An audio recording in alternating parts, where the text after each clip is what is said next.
for the serious gamer.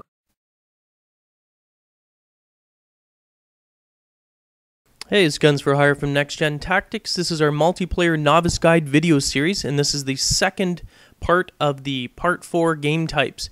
We're going to be showing you Headquarters, Capture the Flag, Demolition, and then we'll just talk about Deathmatch and Free-for-all. Alright, first up is Headquarters. This is where a random headquarters or location will be assigned, and it's actually one of several predetermined locations, but you don't know which one it's actually going to be. Now, your team is going to be spread out, the other team's going to be spread out, and the objective is to control the headquarter area. And you do this similar to how Domination is played. You don't have to press and hold anything, you just need to be in the designated area. The more of your team that's in there, the faster that control bar is going to move. And once you secure it, then you actually start accumulating points. The problem is that once the team that actually controls it, so once I've actually controlled it here, you're no longer able to respawn. So you have to defend it until your entire team is dead. Once your team is dead, the other team keeps respawning. So if you were the attackers, you would constantly respawn and try and actually kill the people that are defending. And once they're all gone, then you're able to actually move in and take control and stop them. Because the longer that stays, as here on the opposition side, the longer it stays red in the area, the more points they accumulate. So you want to eliminate them as fast as possible, get in there, and then control it yourself. And that's how you're actually going to win it. Now, once it's actually stopped, once the opposition team stops you from accumulating points, another random one will pop up. And it's the same thing. So it's in the back. You basically want to stay on the move, but always be aware that there's probably going to be enemy players in the area. Now, once you actually get to the point, there's actually a buffer time where it doesn't come online, which means you can't start generating points, you can't start controlling it until a certain amount of time has actually elapsed. And that's just sort of basically allows you and the other team to sort of get there at the same time, rather than one team already being there. Because before, what would happen in Call of Duty 4 is, as soon as it popped up, one team would be close and they'd instantly start taking control of it, and it seemed a little one-sided. So they've sort of added a buffer time in there, and it makes things a little bit more fair and a little easier to play.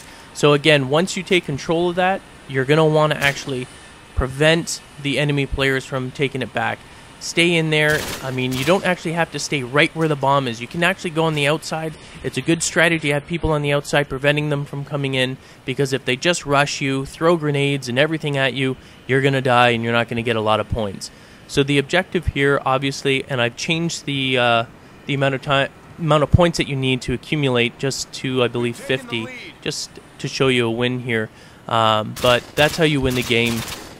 You simply get the required number of points, and you're able to actually win it.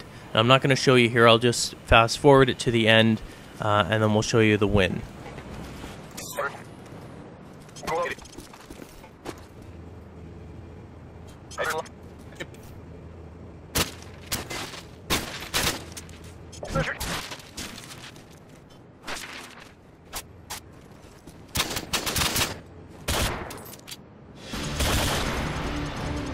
That's how it's done. Our next game type is Capture the Flag. This is where each team is assigned sort of a designated flag area, but your objective is to capture as many enemy flags and return them to your base within the time limit as possible. The team with the most flags captured wins the match, and you must do it within the time limit. There's no score other than actually number of flags, and that's it. So you do get kills for defending the flag, killing the flag runner, returning the flag. Those are points that you accumulate. Also, your standard, killing the other player. Now, it's quite easy to actually capture. When you're actually capturing a flag on the opposition side, all you do is you stand in the area, same sort of thing as Domination and Headquarters. You don't have to actually press anything. You just stand there, wait till the bar runs out and you actually have it. Then you're going to actually run with it. You only have to hit your own flag. You don't have to actually do anything. You just have to run by it and it automatically drops it. Now, if you actually got shot, which I'm trying to show here, when you were returning, it drops the flag. All the enemy player has to do to return it is to actually stand in front of it again, and then once that bar runs up, just by standing near it, it automatically returns to the home base, and you don't actually have to run back there. You can keep pushing forward and try and accumulate their flag. So it's the same sort of thing. If you're on this side, capture their flag, stand there until the bar goes, you've got it, and run it back to your home base. All you have to do is make it there, jump, do whatever you have to do to get it there. Be inventive, find new routes. And that's it. So again, just keep running back and forth, trying to get as many flags as possible. You can defend the flag if you want, because you get points for defending as well. A newcomer to the Call of Duty series is Demolition. Now, the bomb sites and the play is kind of like an amalgamation of Deathmatch, Sabotage, and Search and Destroy. Now, there's 2 bomb sites in the same positions as they are in Search and Destroy. The objective, and depending on what team you're on, you know, defense, it's the same sort of as Search and Destroy. You want to prevent them from blowing up the bomb sites, but the difference between this and Search and Destroy is that both targets must be destroyed in order to win it. So on the bomb planting side, they must destroy both. Even if you're successful in planting and destroying the one target, you do not win the round unless you destroy both. And that's where the trick is. Once you blow up the one target, your time is extended. So while you have that initial period in the beginning to get it done, you don't have to plant it both. And the difference here too is that every person on your team has a bomb, and you keep respawning. There's no, killed once and that's it. If you die, you just keep respawning like in a death match. You keep going, you keep going, you keep going, and the same sort of thing as Sabotage is the other team will constantly try and defuse it.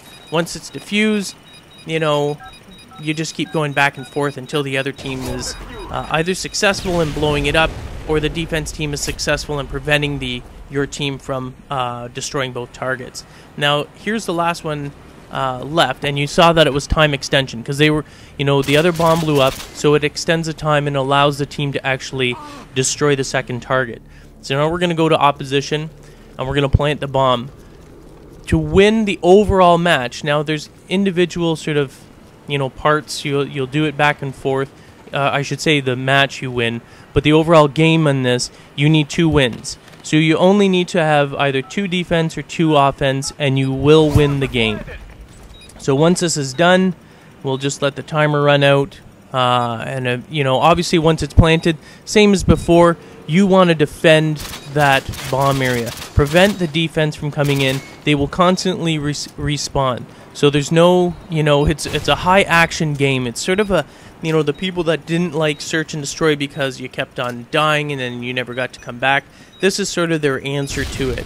So you have this sort of strategy involved in trying to plant the bomb, but you also have that constant activity happening with the unlimited lives in the respawn. So, I like it a lot. Not so good for my kill-death ratio, but it is a lot of fun. High action. Good job, team. Get ready for the next round. Alright, I'm just going to briefly talk about Deathmatch and Free-For-All. Both are similar in their objectives, and that is to get the most kills. The difference is in Deathmatch, you're on a team of 6, and the objective is to actually accumulate the most number of kills, which is 75, and you get 7,500 points for this because it's 100 per kill. And then once you do that, the first team to get there wins, or the team with the most kills by the end of the timer wins. Free-for-all, everyone is your enemy. You shoot and kill anything and everything that moves. If you see a chicken and you're not sure if it's a person, you shoot that chicken and have chicken for dinner, and then kill the enemy after. But make sure you hit anything and everything that moves in free-for-all. Here, you can take comfort in your squad and everything like that. Follow behind them, pick up weapons, and that sort of thing there. But anyway, the objective is quite simple. Shoot and kill everything. There are strategies, and we will be showing those later. But for this part here, we're just letting you know, kill the enemy.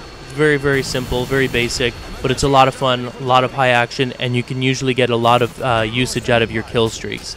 Anyway, thanks for watching. Hope you enjoyed it. For more strategies and tactics on Call of Duty Modern Warfare 2, visit NextGenTactics.com.